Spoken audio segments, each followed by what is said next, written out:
This is episode number 502 of the Health Fitness Podcast by InnerFight, brought to you in association with Smith Street Paleo. Hop over to smithstreetpaleo.com and get involved in all that paleo goodness.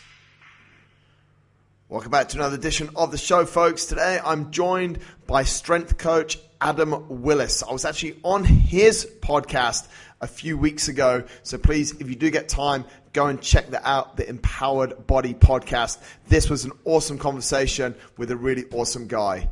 Enjoy the show.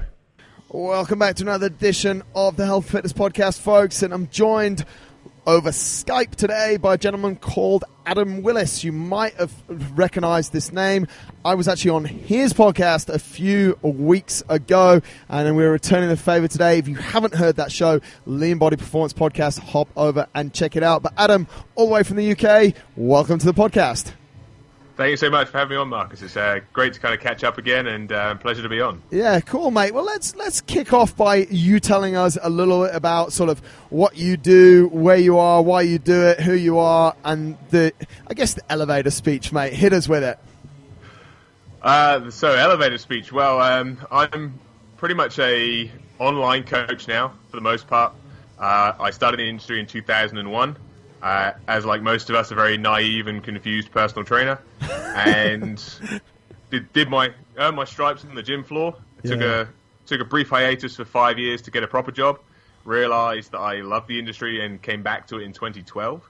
But this time came back with it with actually kind of a renewed sense of direction and purpose. And yeah, worked on the gym floor. 2015, met my current business partner Alex Ritson, and started our online business, which he deals with nutrition, I deal with training. Nice. And yeah, since obviously 2015 to now, we've been running the online side of things. And for myself, I stepped off the gym floor, I think it was last April, because I knew I was moving away to the other end of the country. So I moved from the south of England to the north. Right. And that's kind of where I find myself now. I was, up until we moved, training people to come into the industry, so training fitness instructors and personal trainers as well. As you mentioned, have a podcast, father, husband, and that's pretty much taken up most of my time at the moment. I was going to say, mate, there's probably not much spare time. Mate, I want to dig into something that you said, and you've mentioned it twice, and we've just kicked off, which is awesome. You spent a lot of time, you earned your stripes on the gym floor. This is a massive missing component that I see generally in the industry, and folks that are listening that are in the industry might know it, might not know it, but what do you mean by that? Yeah, so when I've obviously just mentioned I taught people to become personal trainers. My vision for them always was the first 2 years after qualifying as a personal trainer was go be paid by someone to walk on a gym floor, get paid to write general programming for general population, learn how to speak to people, learn how to communicate with people, learn how to correct form and be able to essentially become analytical with your eye when it comes to form technique and be able to correct those. So in terms of like earning your stripes, it's really putting in those hours of coaching people in person, being able to communicate and interact with them, but also starting to create this ability to be able to enhance and improve people's technique, get superior results, and just be able to better program it. You only do that through practice and repetition. Yeah, but mate, it sounds so straightforward, and people might be listening and going, "Oh, is that not always the way it works?" But actually, it's not always the way it works, is it? Like, we've seen a lot of people getting or trying to be where you are today, having not spent that time on the gym floor, corrected people's technique, and really got almost like life skills to, and then earned the right to become an online coach. They kind of just, I'll quit my job, I'll be an online fitness coach. Hi. It's a crazy situation we're in, isn't it? Yeah, I mean, go back about 3 years when I was training the personal trainers to come into the industry. They wanted to skip the working on the gym floor for someone and go straight into having their own personal training business. Now the thing is, as you mentioned, to skip that and go straight to online training because they see it as like the sexy thing to do, because now you can sit in a coffee shop and work, you can sit on the beach, you're able to, yes, you can reach more people. Obviously, we're all caught up in social media and the power that has. And I think people start seeing so much other avenues of opportunity coming to people with popular social media streams that then becomes really attractive. Yeah. And the key thing that gets missed though is seeing those repetitions. When you work with an online trainer, you don't get things in real time. Right. You get, I get sent technique videos, and so I need to have seen enough deadlifts, for instance, that I now have a glossary of ways to correct something that's wrong in technique. I've seen enough repetitions to be able to spot it. I'm not there in real time, but then I also need to have spoken to enough clients and created enough rapport with people to create a context around a certain cue, because I could give 10 different people the same cue but in a different voice or in a different analogy. Yeah. And if you haven't done the repetitions and you haven't done that in real time and you haven't coached different people from different walks of life, you haven't got the toolbox to then be able to most effectively correct that technique video that you've been sent and give it back to them in a way, because they're not getting it in real time. I'm not there in person. They've then got to apply it the following week. So my cueing has to be even more accurate than it was in person, because they now have to be able. I can't put someone in the right position. I can't correct them multiple times. It has to be, okay, this is what I needed to do, and the context has to be applicable so that they understand it and can apply it the following week without that real-time feedback. And I think that's what's possibly one of the biggest things that gets missed when it comes to coaching online versus in person. Is that becoming a problem, mate? Because, I mean, it's that you've said a load of really cool stuff just... we've only just started, and you've said like people are using social media, sat in internet cafes, and on the outset it's quite easy. But what the detail that you're going into and the way that you're explaining things is like, it's almost next level, really, because a client is videoing something and you've got so much experience that you can go, okay, Marcus, next week when you do that deadlift, just this slight change, and then I would send you a video back, and you fixed it. But that's like, you must be a complete minority in the online coaching business that's offering that level of service, mate. I think like most things, there's a varying degree of service. My business partner and I, Alex, we always want to hold ourselves to the highest standard that we can. And I think those that potentially are doing it the right way are offering that level of service, because personally I wouldn't want someone to be going through my training program and injuring themselves. So I would rather have the technique video sent through to me so that I'm able to correct that. They get more out of the programming, I get more contact with them, which as a coach is really valuable. But also, they're going to get superior results. If you move well, you're probably going to be moving for longer with less injury.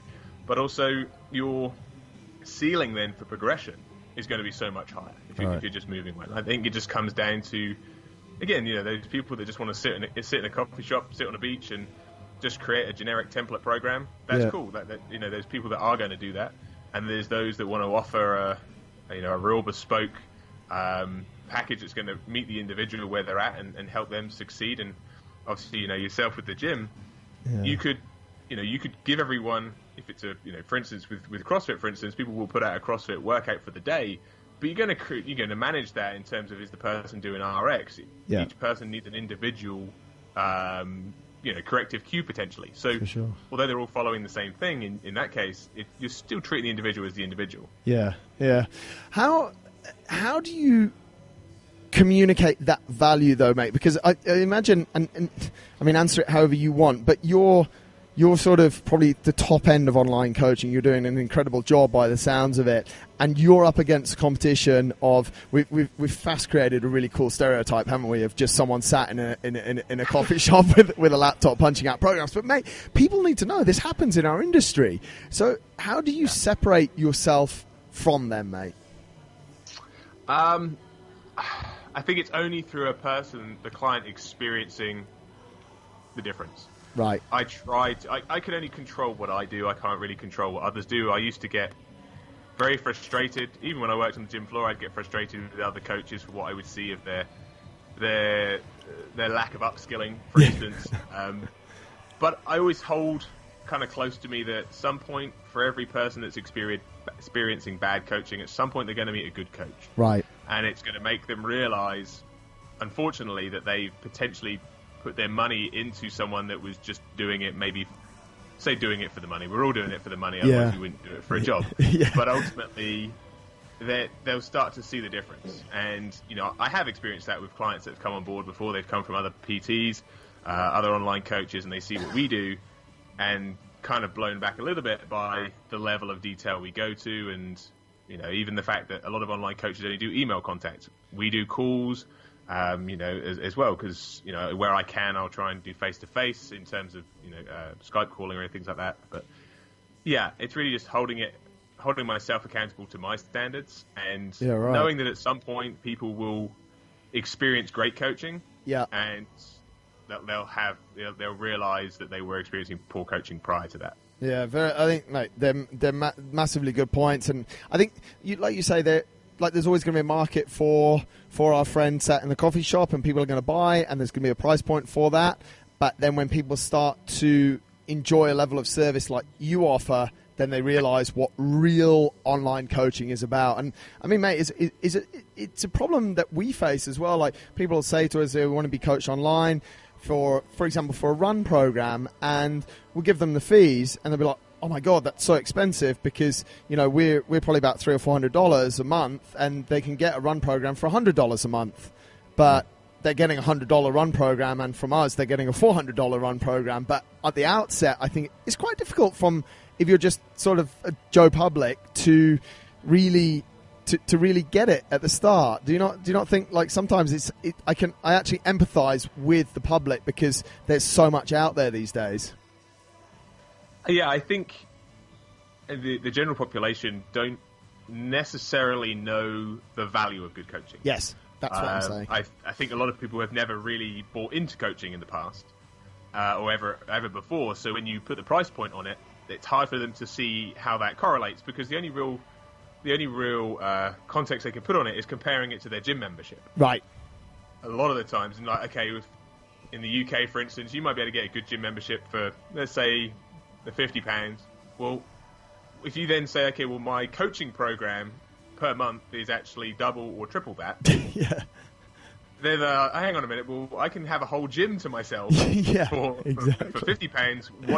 What sets you apart? And you're not even there. Like, I could see the gym, I can't see you. And I think that sometimes a really tough thing is that they don't understand that the context of it. And you could say the same thing with cars. Like, a lot of people might say, okay, well, someone who's paid £50,000 for a car, they don't understand that. But maybe if you drove that compared to, say, £10,000 car, you might see the difference. And I think that's the real tough thing, and it is frustrating, especially when you can look on Instagram, and every girl with over, I won't stereotype and say females, but any person with over 500,000 followers is selling some sort of booty program for £25. Well, you're going to get what you pay for. You're not going to get anything that's designed for you, and you're certainly not going to get something that's quality. And unfortunately, that's the tough thing, I think, with social media, is following is now seen as validity of experience. I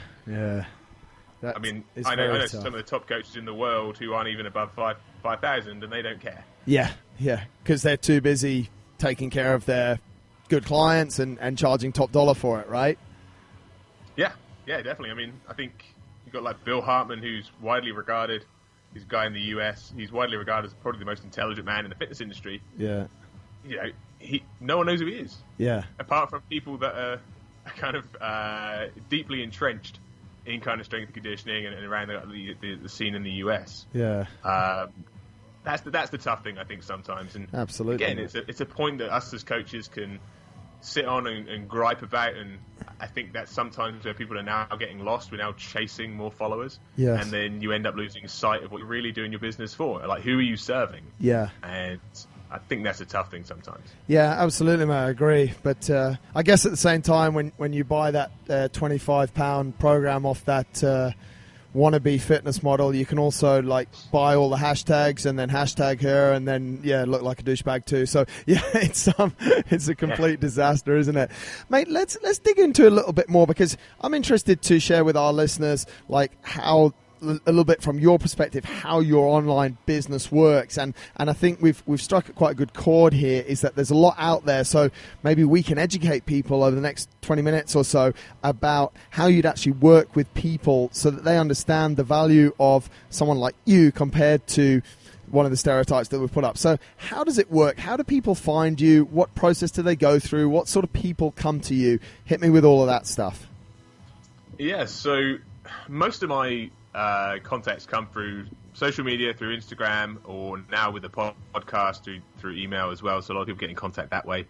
I'd love to say that Alex and I have built all of ours through our business through a website, but after 3 years, the website is still under construction. So we're gradually getting that out to people. But ultimately, the people that we tend to work with are, I'd say, 80 to 90% female population between the ages of kind of 25, 35. For the most part, they train and have some understanding of fitness, and usually at that point they've kind of got themselves to the furthest point they can see themselves getting to. Right. Or the goal becomes a little bit more specific, and they want some further, more obviously in-depth coaching and hiring myself and Alex for that nature. And when they come on board with us, really that first contact, we're going to send them certain questionnaires out. For me, I'm going to do some movement mobility screens just to kind of see how they're moving. Essentially, programming in the first off is, I like to always say, it's like educated guesswork. Right. But you do need some parameters. So it's not that I go hard and fast on the movement screens and everything's around that, but it allows me to make some pretty useful assumptions, because I've screened a lot of people over the last 3 years, and prior to that in person. Yeah. But ultimately, from there, we're gonna do consultation call. For me and for Alex as well, it's really important for us to kind of get to know the person, whether that's the job they do, whether they're single, do they have a partner, are they parents, and various other factors like that. Because again, being able to build context around the information we're giving them, not in real time, becomes really important to understand. I mean, especially for me from a training standpoint, if I understand where someone's maybe come from a sporting background, I can usually relate, okay, this movement we're trying to do here is very similar to the movement you used to do in this sport. Right. And getting people to kind of understand that, because they usually understand the sport that they play or played, but they might not understand the movement you're trying to get them to do in the gym. So I think that becomes really important, is getting to know the person. Once we have that from a training side, I'm going to build out the program which gets issued to them. Everything has obviously exercise, videos attached to it as well, because again, if I'm not there to coach them in person, they do need something to be able to view to kind of understand what that exercise is, because sometimes they may already do it, but they call it something different. And then for me, that first month with a client becomes really important, because there's a lot of things that I'll do that they may have never experienced before. I do a lot of working to RPE as a way to gauge how hard they should be working. Right. I'll often instill certain tempos to lifts as well, particularly if a movement's new to someone. I want them to do it slowly before we do it fast. So we're going to build tempo in. And often the way I structure training may be very different to what they're used to as well. So there's a lot to get used to in that first month. So I wouldn't say it's hand-holding, but we're going to go through the first week. We're going to talk it through. Then we're going to have another call in that second week, make contact there to make sure that they understand, okay, what's my expectations for the second week? How are you going to progress from week 1? And then 3 and 4. And it's not that the contact then steps back for the rest of the time, but ultimately it's kind of, I really want to make sure that first week, that first month, we have as much contact as possible. The client really buys into what we're doing, fully understands, because there's nothing worse than having a program, going there on your own because I'm not there in person, not understanding it, and then just after the first week being like, Jesus, like I'm just not getting what I want out of this program, and purely just maybe because they don't understand the why behind it or what they're supposed to be doing. So it becomes really important that they really understand every detail. When you said there, mate, and I mean that's a pretty awesome wrap of how the whole thing works. I want to jump back to something you said at the start. You said that you'd screen someone. Now, how does an online strength coach like yourself, how do you go through that screening process? So, in terms of movement screens, I've actually had online coaches myself, and they did it over Skype. Right. Personally, you need a bit of space to do that. And I like to try and make things as convenient as possible. So I don't go down the whole, I try and keep it as simple as possible. So I use 2 screens for the FMS. Yep. Again, there's so many things out there that you can use for movement screens, and we all argue about it. But ultimately, if it's kind of got three letters attached to it, people are going to argue. So if it's FMS, FRC, just PRI, whatever it is, you just need a couple. So I look at the hips, I look at the shoulders, because typically that's where most people are going to have some sort of restriction or compensation. Yep. Now, the screen itself, I use the active straight leg raise and shoulder mobility screen, which looks at kind of internal, external rotation. And the key for me really is, it's not a case of looking at whether there's symmetry. It's not that I'm trying to get you to the perfect score. I just want to make sure that there isn't a huge discrepancy between left and right. Yeah. And that allows me to then make some assumptions when it comes to training initially off the back of that, and then further what warm-ups we're going to do, some potential exercise fillers, or mobility fillers within sets. Yeah. And then I'm also going to look at certain movement patterns. I like to look at a Romanian deadlift, so like to look at a basic hinge. I like to look at the goblet squat. I'll look at a push-up. If someone can't do a push-up, I just want to look at like the push-up plank just to see how you stabilize yourself in that position. Right. And then I'll often also look at a split squat from the front, from the side, just to see how they stabilize on in that single leg stance. Right. So it's and they film that at the gym basically. They can film it at the gym. They can film it at home, depending on time available, really. Yeah, and I mean, mate, it sounds pretty much like you said before. It's people that are probably quite active at the moment that you're dealing with, and they maybe have found a little bit of a plateau in their training or their strength numbers, maybe want a different approach, some guidance. That's sort of your where you guys are doing most of your work by the sounds of things.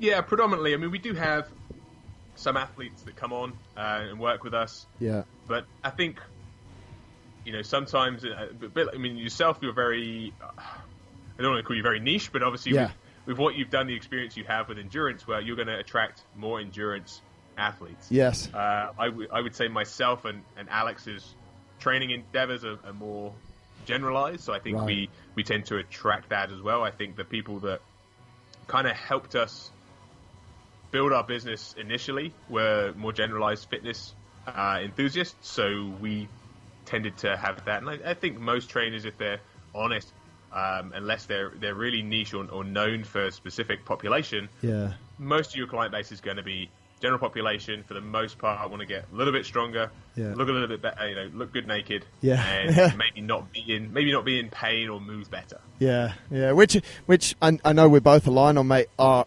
fantastic goals. Like, you get out of the shower every morning, you're going to be naked in front of the mirror. It's pretty nice to actually look pretty good, and definitely what you said there, to move well and be pain-free. I think, people spend a lot of time sitting, people are in pain a lot, and they just don't really need to be. So I think they are really good goals for a lot of the population, right? Yeah, and I think as trainers, a lot of people will play it down, but that's kind of your bread and butter right there. That's what's going to be important, and it's really what most people need. Like, most people could do with being a little bit stronger. Yeah. If you're a little bit stronger, often you'll solve a little bit of your pain issue. If you move better, sure, that's going to help you in the gym, but it's also going to help you day to day. Right. And like you said, we sit for the most part, and I think a lot of times Mike Robertson and Bill Hartman, the coaches in the US, they talk about movement variability. I think we get very fixed in our positions, and sometimes in the gym we can use that to regain position of what we should be doing as a human being, but we lose because we're always sat at work, at home, when we're driving, when we're eating, we're always in the same position. And I think the gym can also be that ability for us to get into a single leg stance, to be able to get into some form of rotation, to be able to get into a squat stance, to be able to hinge properly. Nothing super fancy in terms of movement patterns, but they're patterns that we should be able to do as human beings, but we lose because we're sat still all the time. Yeah, I think, mate, that's super important, and that's why I like talking to you, mate, because we see those things very similar, and that's why, obviously, our hatred for big, bulky commercial gym machines is also shared. Mate, when you were interviewing me for your show, we were talking a little bit about strength, and I remember we spoke about training variation and people getting bored, and you were talking about it could take 2, 3, maybe 4 sessions for someone to actually get used to a movement and do it properly. Can you speak a little bit about that, mate? Because I really loved what you said, and I think people need to hear it, especially the people that complain that their training's boring all the time. Yeah, I mean, I actually put a post up last night, and it was is a concept that's from Dan John, but it was brought to me by my friend Chris Merritt, and it's as a coach or even as someone who trains, like, you can't get bored. And the issue is, I put up some different split squat combinations, and it was some set variations, some tempo variations, and then some loading variations. Yeah. So goblet hold, front rack, those kind of things. And combining those three things, and it was a limited list, it wasn't the most extensive list I could have written. There was 168 options there, which means there's 168 variations that you could do of a split squat. That's 14 years of split squat variations if you did 4-week phases. So it's crazy when you start to think about that. And people really do, they almost do every, if they have a training program, well, they're already ahead of a lot of people. Yeah. And then the issue becomes is that most training programs they'll kind of do for 4 weeks, and then it's like a whole overhaul of everything in it for something for the next phase. And they think, well, as long as I've got a training program, that's great. But the body likes really clear signals, and every lift is a skill. Yes. And there needs to be some sort of transferable quality. And for the most part, the big lifts I'm going to stick with, and then the variation from phases is going to be built either through a loading parameter or taking, say, a previous movement, say like a split squat, and maybe transitioning that into like a reverse lunge. Yeah. So now we've added movement. Maybe we keep the loading method the same. So, it may be a front rack hold position. Yeah. So you were doing your split squats there. Now we're going into a reverse lunge. Well, the variation is that we've just added some sort of movement, some sort of locomotion to that. We haven't gone crazy with that transition. We haven't kind of just thrown that movement out of the way. And that's often what happens. But the one I mentioned to you is that I had a client that if I took the exercise out, it took, say, 3 weeks of a 4-week phase to actually learn how to do the movement well. Yeah.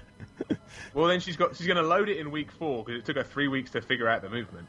So I just keep that movement and add some sort of loading variation over, say, 12 to 16 weeks. So if it was a Bulgarian split squat or if an elevated split squat, I may just change how it's loaded or the tempo for, over the 3 phases, so 4-week phases. Yeah. But keeping the movement the same. And I think that sometimes what happens is just as clients start understanding how to do a movement well, as coaches sometimes, or if they're doing their own programming, they change it. It's like, well, you're never going to fully maximize your progression with something if you're just constantly changing that exercise. Yeah, and it's awesome, folks. You should definitely immediately right now, as I did when Adam was talking there, hop over to his Instagram. It's _Adam Willis, and you will see exactly the post that he's talking about. There's a big title on it. It's called "You Can't Get Bored," and it's a really cool visual about everything he just said there.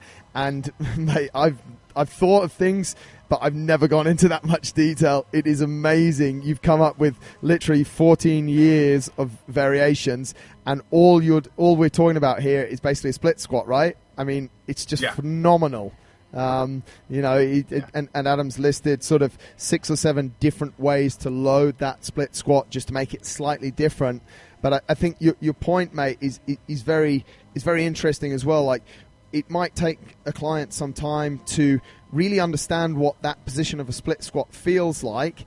So we want to get that right, but then we can slightly change how the exercise works by just changing the tempo or just changing the way that we hold the load. And you've got a lot of cool options there as well. So I love that, mate. And I think that's something that everyone should hop over to. Adam's Instagram account right now, _Adam Willis. It is absolutely awesome. So, mate, thank you for hammering over a point that we speak about a lot when people turn around and say, I'm bored of my training. I actually think, I don't know what that is, mate. I think sometimes people might just generally not be focused on their goals or just be a little bit bored in life, because I could do a variation of a split squat like you've put in there over and over, and sometimes I do. Sometimes I actually don't change my training that much at all, especially with running. Like, it's all forward running. Like, it's sometimes not, but I think you put your head in a certain space and your attitude towards it, and it's getting you towards a goal, and that's what the motivation is. The exercise is just a small tool, I guess, to get you there. I don't know what your thoughts are there.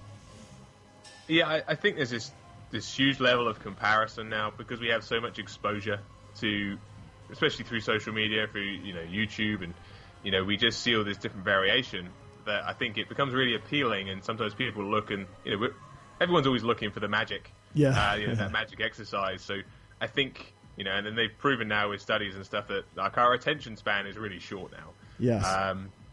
I think sometimes it's easier as a coach when the explanation comes to that person like yourself with running.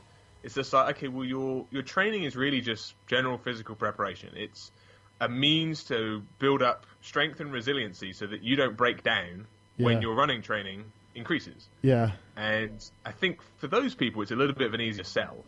The people that really maybe they don't compete, maybe they just train. And I think sometimes the conversation of exercises remaining very similar becomes a little bit harder then, because, you know, for yourself, when you run, you're able to run different routes. Yes. You have different styles of, you know, different modalities from intervals to long, slow duration. You know, you can do trail running, you can do track running, so you can do all these different things to change the variable within your running. Yeah. I think sometimes if it's just gym-based, that could be more of a challenge, but it's really just kind of getting people to understand that and see the progression they're making, and maybe understand more about like transferable qualities in the sense of like we only need to tweak that movement to keep it moving forward. Yes. We don't need to completely change it, and I think it's a tough thing for people, particularly the populations that I deal with.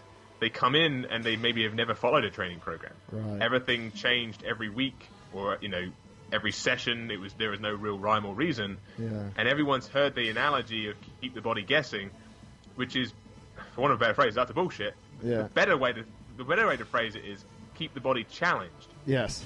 Because we can do that the analogy of that allows us to really focus in on things that are important. As soon as you mention guessing, everyone thinks random. Yeah. And that's where that falls down. Yeah, absolutely, mate. That's it's a super interesting for folks. I mean, I'm super interested to see how it goes through, and I'm sure that's really interesting. Another thing that you're working on, mate, that is super interesting is your podcast. Give us a little bit of background on that. Hopefully all of the people that listen to this show listened to when I was on the show and have listened to more of your shows, but give us a bit of a background. What are you doing there? What's it all about? Yeah, so like a lot of things that I do, it kind of started by accident.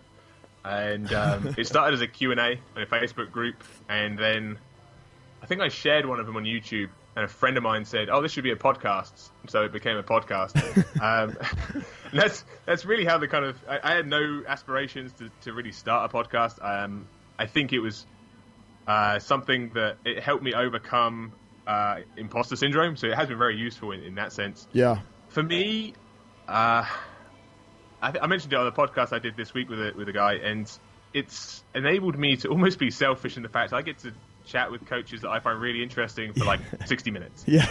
And the aim for me is to try and bring as much quality information to as many people as possible, because, you know, we spoke about social media, and it really is confusing because people think that the quality information comes from those with the most likes or the most follows. Yeah. Whereas I just want to put out, you know, a lot of the coaches that I have on my show, some people may have never heard of, but they need to be following them. They need to be looking at these people if they want to get better at their training, their nutrition, mindset. I had Carolina Balmeres on the other day, and she was talking about sexual harassment in the fitness industry. Wow. You know, so we're trying to cover more and more topics, but ultimately for me, it's a means to use it as a platform to get coaches in front of people, and it's the people that they should be listening to, they should be following, more so than, you know, some of the people that they maybe are getting their fitness knowledge from. Yeah, no, absolutely, and I think that's cool. That's what struck me. Like, you go into some people's podcasts, and,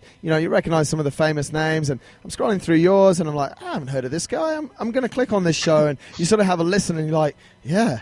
Actually, there's people that aren't famous that know loads and loads of cool things. So, mate, you're doing a very good job on that, mate. So, thanks for what you're putting out there. It's funny because that's a similar way to the way that we started our show. Just I was like, I can just randomly contact people that I quite like to talk to and ask them questions for 60 minutes, and this is going to be awesome fun, and then I can share it and other people can learn. And I mean, that's essentially what we're doing right now, isn't it? You know, it's but it's a lot of fun. So, mate, we obviously want to wish you the greatest luck with that, success with that as it goes forward. And I really do encourage all of our listeners to go over, and if they like what you've said today, then they should definitely be listening to your show, mate. It's a very cool one.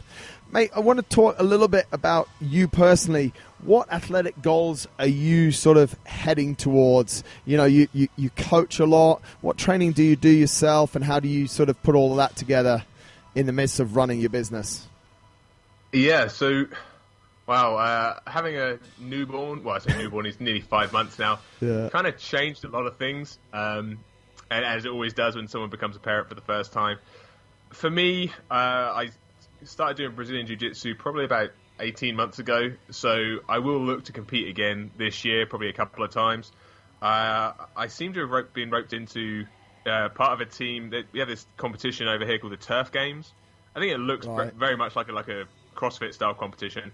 So I seem to have been roped into that this year as well, which should be interesting. It should give my training some real focus. But for me, I've always liked to train like an athlete consistency than looking to really push my numbers forward, because I still want the numbers to move forward, but I don't have aspirations of or really care too much at the moment about what my 1RMs are. Right. As long as I'm strong, athletic, and move well, and can continue to apply that to Brazilian Jiu-Jitsu and just enjoy my training. That's very cool, mate. And I think that sums up sort of a lot about what you've said, and it just shows that training a lot of the time is to enjoy it and is to live sort of that healthy life. And again, hopefully one of your goals, mate, is to look good naked, I guess. I think that's important. Yeah, it's definitely, I think, I did a whole podcast on it, that people shun that now. Yeah. And I get so many clients actually almost apologize for that being their goal. Yeah. And it's a real shame, because I think if people are honest, most people start training for that reason, unless you played a sport and it was part of your sport training. Yeah. I think it's so many people's motivator, but we've kind of come into this the last year or so where people are almost asking people to play that down. Yes. That shouldn't be a goal, and you should just want to be strong and move well. And it's like, cool, yeah, we can do that, but we can still look pretty good at the same time. Yeah, exactly. Okay, want to look good.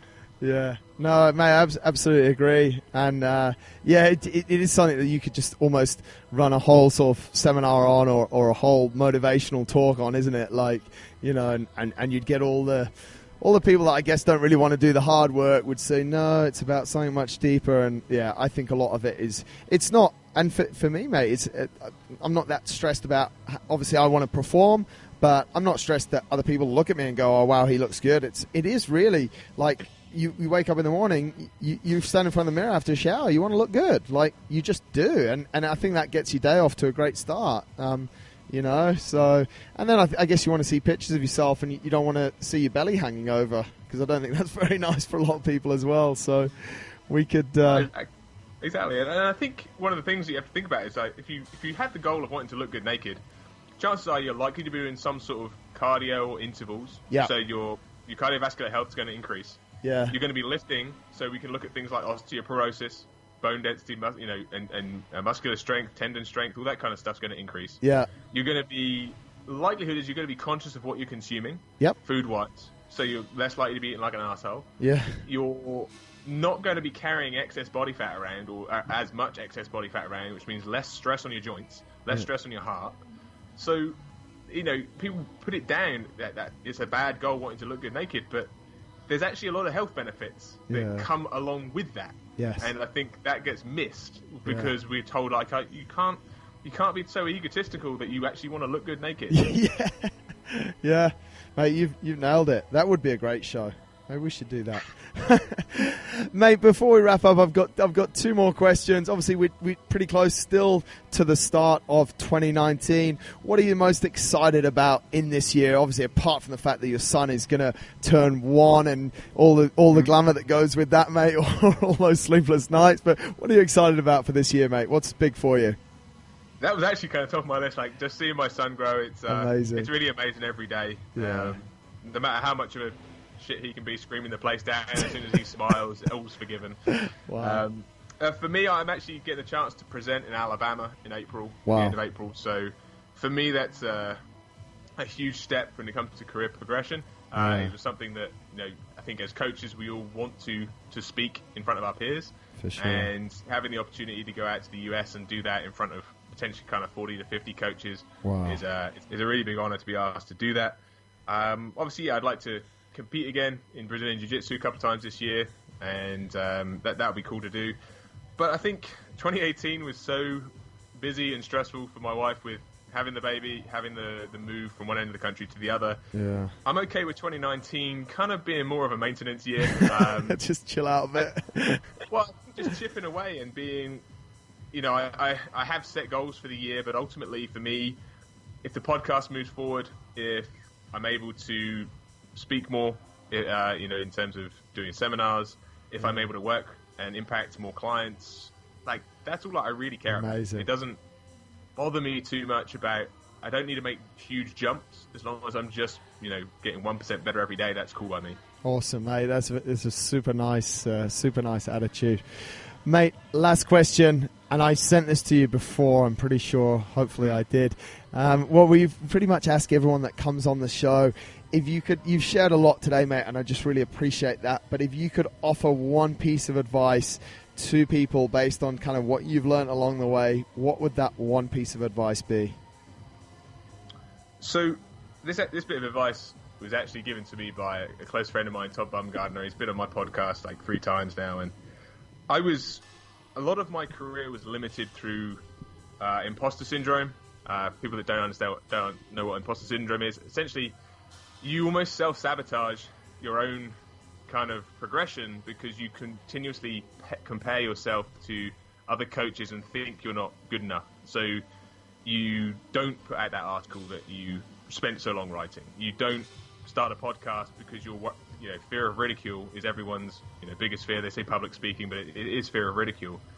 And for me, I was crippled by imposter syndrome. And ironically, one of the people that I compared myself to the most was the person that helped me get past it. And he said to me, well, essentially 3 words, your opinion matters. And the moment he said that to me, a switch, it's just something changed. And, yes, you don't want to be an arsehole about it. You don't want to be putting out poor information. But if you're a coach and you know what you have to say is valuable to someone, to anyone, like if you think you can help one person, your opinion matters. And that for me was the biggest thing that happened, I want to say last year or the end of 2017. That helped me take a huge step forward in myself, in my personal progression, in my business progression. And that for me is the biggest thing that's ever, I think, is as a take home is your awesome. Opinion matters.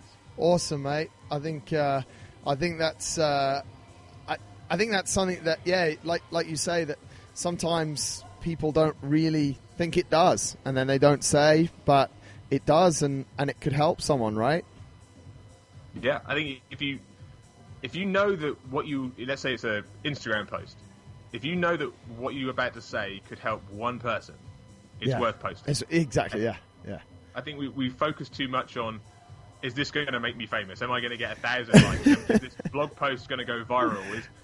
It doesn't matter. Like, if you can help one person, then what you're doing is the right thing to do. Yeah. And, I mentioned with the podcast, like, if you would ask me 2 years ago, I'd have told you you're crazy that I'd have a podcast, and I'd have been doing it for over a year now, and, speaking to coaches that I hold on a pedestal. But the simple thing for me was just like, what I have to say has value.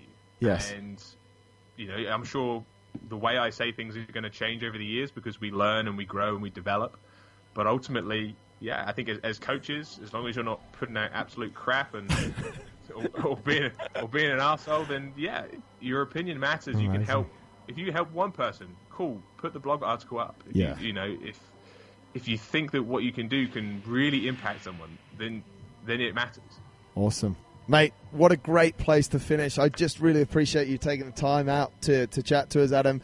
You're doing a great job, and people should definitely go and check out over on your Instagram. If the least they do is go and check out that post that we spoke about, I think they'll get a lot of value from that, but I think they should check out all of your content. And, of course, the podcast. Where can they find your podcast, mate? The podcast is on iTunes, Stitcher, and Spotify. It's the Empowered Body Podcast. Or if you go to my Instagram, _Adam Willis, you'll find a Linktree link and all the podcast platforms in that link. Awesome. Adam Willis, you are the man, mate. Thank you so much for taking the time to chat to us, mate. And maybe we'll touch base later in the year or early next year and see what's happening in the world of social media related to online. I really enjoyed the first half of the show. That was very, very eye-opening, I think, for a lot of people, mate, the way that you chatted candidly about it. And definitely, you've got so much knowledge to share, mate. So thank you so much for taking the time, and hopefully people go and hop over to your stuff and take advantage of all that good stuff, because as you said, your opinion matters, right? It does. Thank you so much. It's been fantastic. It's great to connect with you on my podcast. And, what you guys do is fantastic. So yeah, thank you for having me on. It's always an honor to get the opportunity to speak to you. Great stuff, Adam. We wish you the best, and we'll be following you closely. Thanks, buddy. Cool.